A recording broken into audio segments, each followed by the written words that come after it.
Yeah. So I heard this from Ken Perkins on NBA Today, and it got me thinking. If the 76ers win a championship with Jaylen Brown and LeBron, does that put a permanent stain on the Celtics? Because, again, they're the ones that trade Jaylen Brown to the 76ers. I'd say it's more so regardless of LeBron or not. Even if LeBron's gone and they still have Jaylen Brown and win a title, that was a dumb move. That was dumb. Let's just all say that. We all know. It was freaking dumb. Well, LeBron doesn't go to Philly if they don't trade for Jaylen Brown. You don't need, but Boston didn't need to trade Jaylen Brown. Exactly. And they made a move that they forced themselves. I feel no pity for the Celtics. No, I'm not saying there should be pity of any kind. And that's why I'm saying I do think they are going to stain their reputation. Like, literally, I'm at a loss still. Like, why would you trade Jaylen Brown? I don't. It's Fitz, you know this. The argument me and Ungar, maybe our most contentious argument we've had in our damn near 3-year history now of doing this show, has been Jason Tatum versus Jaylen Brown. Because I have believed in my heart Jaylen Brown is just the better player. I think he has more dog in him. I think he's more clutch. The irony is, I think he felt that this year and wanted to be the number one guy and thought he would be the number one guy if he got traded to like a Portland. And then it turns out he's going to Philly. And even before LeBron got there, he wasn't even going to be the number one guy. Oh, man. But yeah, I do think the Celtics just made a massive mistake. And if the Sixers win, regardless if it's with LeBron or after LeBron, right?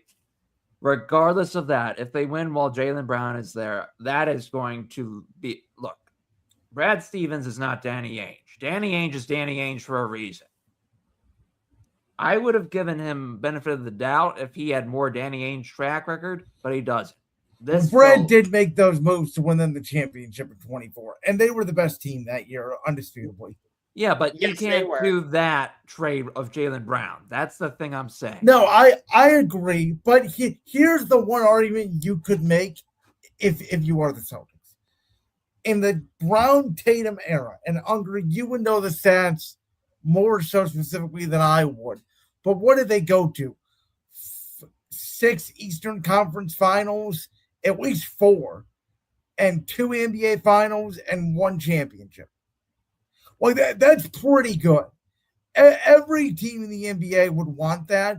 And so you could say, hey, listen, we got the most out of Brown and Tatum we possibly could. Now, I thought that 3-1 lead that they blew to the Sixers was actually the best thing that happened for them. I came on here the Tuesday after, that's right. And I said, they're going to go away from the three-point shooting. They're going to change their roster. It's going to be for the better.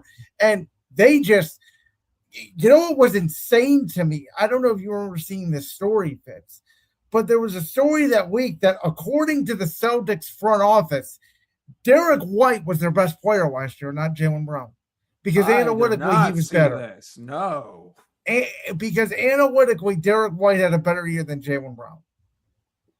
I also want to be clear, Jaylen Brown never asked for a trade. Yeah, that's where it's like it just. He did go on his Twitch stream and he did say what he said, but he never asked out.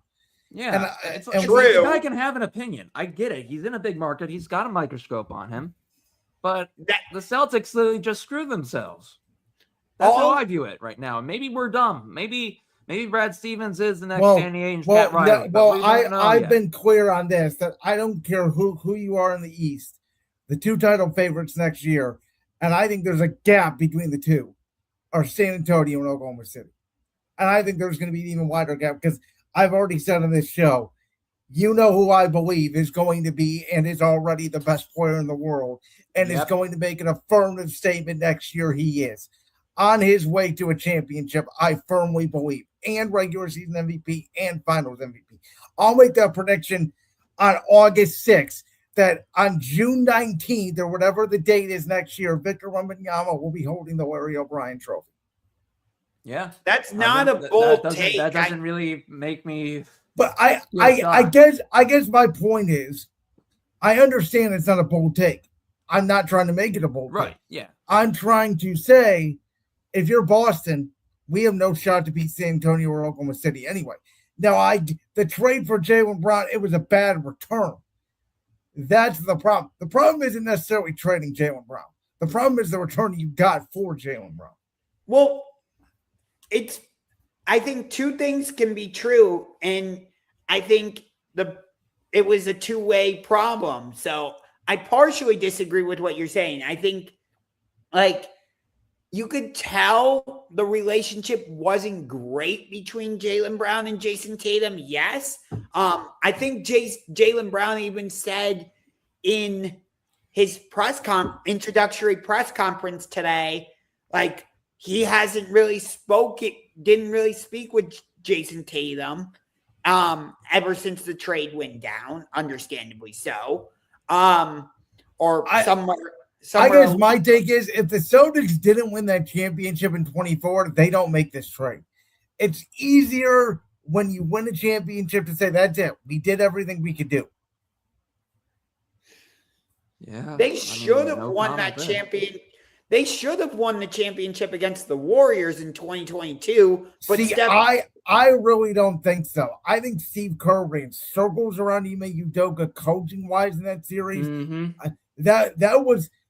I was shocked Golden State was down 2-1 in that series, and I thought Steph Curry, I'll never forget the game 4, because that was a legacy game for Curry in that game. Down 2-1, going to the TD Garden, ties that series up, and the Celtics at that point, Tatum and Brown, they were still learning how to win, right? And 2 years ago, they take on a Dallas team that just, even though they had Luka and Kyrie Irving, they were completely outmatched talent-wise. You could just tell from game one. Oh, yeah. Jaylen Brown was the best player on the court in 2024, in my opinion. But no, I'm not trying to take away from what Steph did in that 2022 NBA Finals. That's not what I'm saying. All credit to Steph. He absolutely shined in that series. Like, him winning Finals MVP, totally deserved.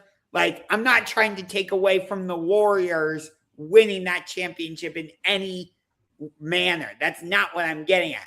But when I looked at the matchup, like, just on the court, I felt like Boston had the advantage, and it felt like they should have won that series. Size-wise, they did. Size-wise, they did. I will give you that. And I felt like Steph was still great at that time, but I felt like he had slowed down at least a little. He had 100%. But again, I guess to go back to the whole argument, if you were to tell me in the past 8 years, I would make, let's call it 4 Eastern Conference Finals, 2 NBA Finals, and 1 NBA championship, I would rather take that than what I've had to watch and endure and suffer the last 4 years of being beaten either the second round or being swept in the conference finals all day, every day of the week. Yeah. Granted, I'll give you that. But again, the reason LeBron chose to go to Philly is because they traded for Jaylen Brown. So 100%. So again, to me, if the 76ers win a championship with the current team they have, it absolutely is a stain on the Celtics. It's permanent. Like, I don't think it just goes away. Even if, like, Brad Stevens leaves the team in the future at some point, to me, it's that's still a black eye. That's where we disagree, because you guys know I'm all about eras. Teams have eras, rivalries have eras. As soon as, like, I'll give you an example. As soon as LeBron left the Cavs to go to the Lakers in 2018. That Cavs Warriors era, it's over. I have no more ill will hatred towards Golden State. It's over. Like, it just ends. And I know, Josh, you don't feel that way. I know you believe rivalries last basically, in essence, depending on different variations of it, because I know you're still mad over the 2008 second round series between the Celtics and the Cavs, and I know you haven't forgiven the Magic in 2009. I have. I had forgotten about. Incorrect, Brandon. Because we beat the Magic in the first round of the 2024 NBA playoffs, I have moved on from 2009. Well, you've also said you will never move on now from the Knicks. So poor Knicks. I don't know what they're going to do. Well, good. At least someone's holding a big market. The only grudge I'd say on that level that I had was Boston and Cleveland after I was a 9-year-old at ALCS Game 3. And Cleveland went up 2-1 and then blew that series. When you go ahead and sweep the Red Sox in 2016 in that ALDS, that was like an exorcism of a demon. That felt amazing. We would have swept Colorado in 07 the way I know. That's exactly why in 2016, my parents and my younger brother walked in while the game was going final. And I'm like, and they're like, whoa, what the heck is going on? I'm like, guess what? The grudge is gone.